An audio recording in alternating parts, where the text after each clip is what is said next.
जुन्नर तालुक्यातील ओझर व लेण्याद्री गणपतीच्या दर्शनासाठी येणाऱ्या भाविकांमध्ये पर्यावरणाबाबत जनजागृती व्हावी आणि प्लॅस्टिक प्रदूषणावर नियंत्रण मिळावे या उद्देशाने कापडी पिशव्यांचे मोफत वाटप करण्यात आले.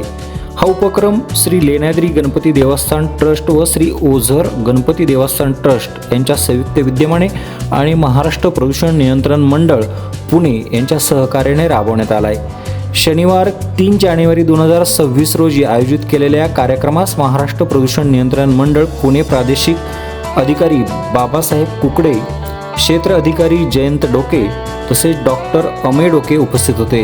यावेळी दर्शनासाठी येणाऱ्या भाविकांना प्लॅस्टिक पिशव्यांच्या वापरामुळे होणाऱ्या पर्यावरणीय हानीबाबत मार्गदर्शन करण्यात आले.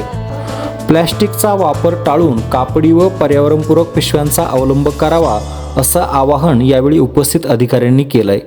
भाविकांनी या उपक्रमाला उत्स्फूर्त प्रतिसाद देत पर्यावरण संरक्षणासाठी सहकार्य करण्याची भूमिका व्यक्त केली आहे. या उपक्रमामुळे धार्मिक स्थळांवर स्वच्छता राखण्यास मदत होऊन प्लॅस्टिक प्रदूषण नियंत्रणाच्या दिशेने एक सकारात्मक पाऊल टाकण्यात आल्याचं मत आयोजकांनी व्यक्त केलंय.